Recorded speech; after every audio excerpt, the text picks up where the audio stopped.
Hi everyone, welcome back to my channel. UPSC is easy. We're going to start with chapter number 15 of our spectrum, that is Emergence of Gandhi. Before we study about Gandhiji, we are first going to see the background of the situation at that time. Towards the end of the First World War, there were various forces at play in India as well as on the international scene. After the end of the war, there was resurgence of nationalist activity in India and many other colonies in Asia and Africa. What was the reason behind it?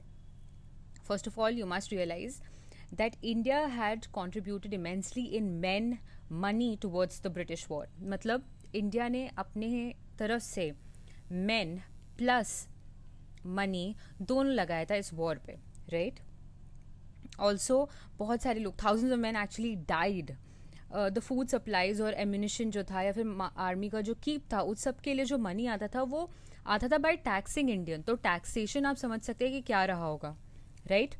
When the war ended, all sections of Indians were experiencing hardships at the same time. तो ये taxation plus money और man सब कुछ लगने के बाद एक time ऐसा आया कि बहुत ज़्यादा मिजरी फेस करनी पड़ रही थी इंडियंस को. सारे जो सेक्टर्स थे वो कहीं ना कहीं इससे इफेक्ट हो रहे थे. सबसे पहले इंडस्ट्रीज, इंक्रीज प्राइस का हो रहा था, उसके बाद रिसेशन था, फिर इंक्रीज फॉरेन इन्वेस्टमेंट से क्या हुआ कि बाहर की इंडस्ट्रीज आने लग गई. तो हमारी जो डोमेस्टिक इंडस्ट्रीज हैं वो बहुत ही लॉस मेकिंग में चली गई और ब्रिंक ऑफ क्लोजर में आ गई. और इम्पोर्ट्स जो थे उसके अगेंस्ट वो अब डिमांड कर रहे थे प्रोटेक्शन, क्योंकि अगर बाहर से चीज़ें आ रही है तो ऑब्वियसली डोमेस्टिक इंडस्ट्री को तो उससे नुकसान होने ही वाला है. प्लस रिसेशन भी है, प्लस हाई प्राइसेस भी है, टैक्सेशन भी हाई है, राइट? वर्कर्स एंड आर्टिसंस, इनका आपको पता ही है, अनएम्प्लॉयमेंट, हाई प्राइजेस एक्सेट्रा से परेशान थे. पेजेंट्री, ऑफकोर्स टैक्सेशन, पॉवर्टी, तो ये लीड करना चाहते थे प्रोटेस्ट. पेजेंट्स हमेशा से नेशनल मूवमेंट में बहुत इंपॉर्टेंट रोल पेजेंट्स का रहा है. ओके, सोल्जर्स का क्या था, वो एक्चुअली सरप्राइज थे. उन्हें लगा था कि जब वो लड़ने जाएंगे तो वो जब वापस आएंगे तो शायद उन्हें इंडिया के लिए कुछ मिलेगा या फिर इंडिया का कुछ फ़ायदा होगा. But when they came back they were shocked to see कि poverty had increased, there was less liberty than before, impoverished condition में सब लोग रह रहे थे. तो सोल्जर्स को भी ये बहुत एक धचका लगा था कि ऐसा क्यों हो रहा है हमारे देश में, ठीक है? एजुकेटेड अर्बन क्लास, इनको भी अनएम्प्लॉयमेंट फेस करनी पड़ रही थी, राइट? और उनको अवेयरनेस भी थी रेसिज्म की और एटीट्यूड ऑफ द ब्रिटिश की. तो एक तरीके से सारे सेक्शंस जो है वो हार्डशिप फेस कर रहे थे. तो ये तो हमने इकोनॉमिक जो हार्डशिप्स है वो देख ली. सेकेंड, आप बोल सकते हैं ये एक्सपेक्टेशन ऑफ पॉलिटिकल गेन था for cooperation in the war. मतलब क्या है कि इंडियंस को ये लग रहा था कि वॉर एफर्ट्स में अगर हम हेल्प करेंगे तो हमारी एफर्ट्स के बदले शायद हमें कुछ मिलेगा पॉलिटिकली, राइट? बट ऐसा नहीं हुआ. हाई एक्सपेक्टेशंस जो थी वो वेन में चली गई, कुछ भी नहीं मिला, right? Nationalist disillusionment with imperialism worldwide. आपको पता होना चाहिए कि जो एलाइड पावर थी, the allied powers to rally the colonies to their side during the war had promised them an era of democracy and self determination, ठीक है? लेकिन ये प्रॉमिस करने के बाद भी आप देखेंगे कि जो दोनों साइड्स हैं वो एक दूसरे के खिलाफ विशियस प्रोपागेंडा लॉन्च करते हैं ड्यूरिंग द वॉर, एक दूसरे को मलाइन करते हैं, एक दूसरे को एक्सपोज करते हैं, एक दूसरे की अनसिविलाइज्ड कॉलोनियल रिकॉर्ड को एक्सपोज करते हैं. और पेरिस पीस कॉन्फ्रेंस जो थी, पेरिस पीस कॉन्फ्रेंस के साथ नेशनलिस्ट को ये क्लियर हो जाता है कि जो भी इंपीरियलिस्ट्स कर रहे हैं वो एक्चुअली कर रहे हैं ताकि उन्हें अपना कॉलोनी खोना ना पड़े, उन्हें अपना मार्केट खोना ना पड़े. समझ रहे हो आप? कॉलोनी उनके लिए एक मार्केट थी, ठीक है? वो लूजन नहीं करना चाह रहे थे कंट्रोल ओवर कॉलोनीज, ठीक है? All this served to further erode the myth of cultural and military superiority of the whites. तो आप समझ सकते हो कि जो मिलिट्री और रेशियल सुपीरियोरिटी थी उस मिथ को इस वॉर ने तोड़ने का काम किया, ठीक है? इसलिए रिसर्जेंस आप देखेंगे बहुत सारी जगह पे हुआ, टर्की में हुआ, इजिप्ट में हुआ, आइलैंड में हुआ, अफ़गानिस्तान में हुआ, फ़िलीपींस में हुआ उस वक्त, Korea, China, Indonesia as well, so Burma में था। तो उस वक्त आप देखेंगे कि कितने सारे उसके बाद नेशनलिस्ट रिस्पॉन्स, रिसर्जेंस आप देखने को आपको मिलेगा। Impact of Russian revolution, right, हमने पॉलिटी के लेक्चर में भी रशियन रेवोल्यूशन का कंट्रीब्यूशन देखा प्रियम्बल में, और उसके बाद अब हम देख रहे हैं रशियन रेवोल्यूशन का जो impact in are freedom struggle.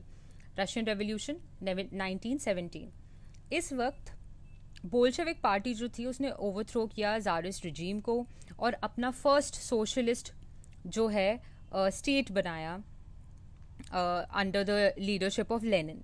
ठीक है, इस सबसे जो अक्टूबर रेवोल्यूशन इसको आप बोलते हैं, इससे एक बहुत क्लियर मैसेज दुनिया को मिला कि जो इमेंस पावर है वो हाथ में होती है कॉमन मैन के।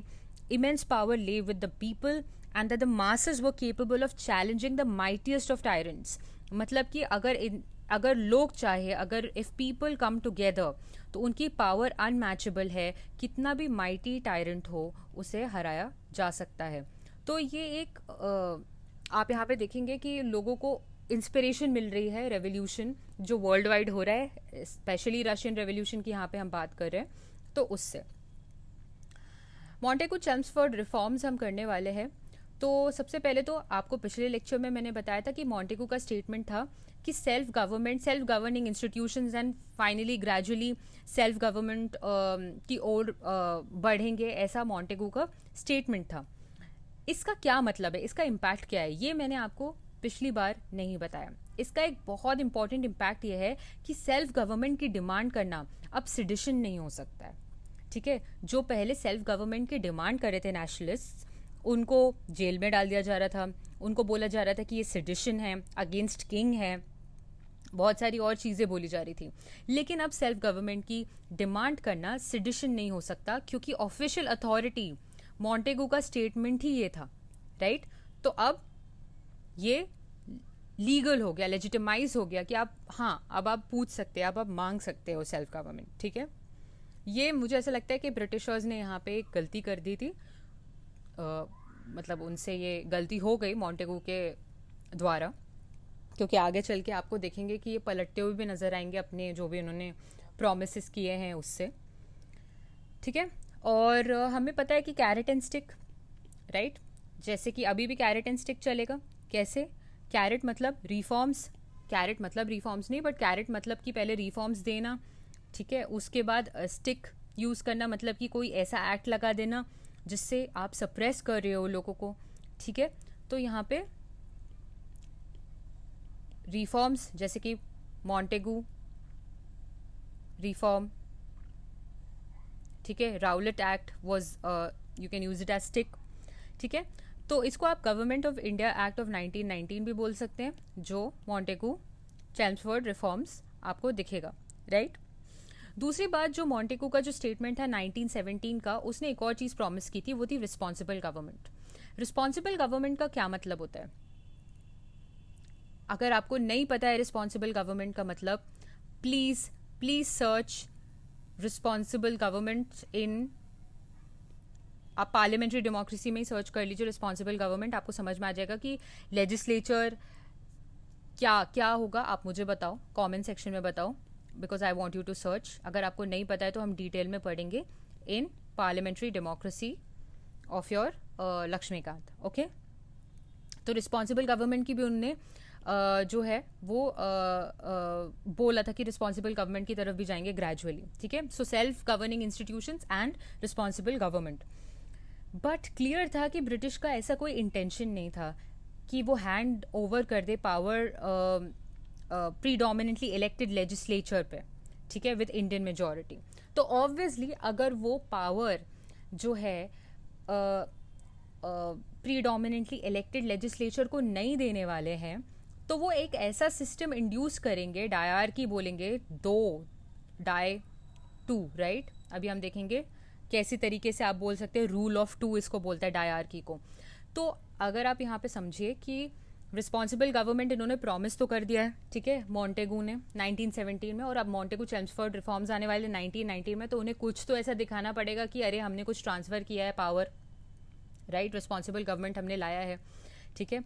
लेकिन ये भी है कि रिस्पॉन्सिबल गवर्नमेंट अगर हम लाते हैं, रिस्पॉन्सिबल इलेक्टेड लेजिस्लेचर है, उसको अगर हम पावर दे देंगे जिसमें इंडियंस हैं ऑलरेडी, तो ये तो अच्छा होने लगेगा इंडिया के लिए, वो तो हम नहीं चाहते हैं, राइट। तो एक ऐसा सिस्टम लाया जाएगा डायरकी का, जिसमें 2 रूल होंगे, और जो इंपॉर्टेंट पावर्स नहीं है वो इलेक्टेड लेजिस्लेचर को दिया जाएगा, और जो इंपॉर्टेंट पावर्स है उसको रिटेन करेगी ब्रिटिश गवर्नमेंट। ये कैसे होगा अब हम करेंगे आगे चल के मॉन्टेगू चेम्सफोर्ड रिफॉर्म्स में, okay. Till then, this we can do in the next video, because it will be too much otherwise. Till then, study well.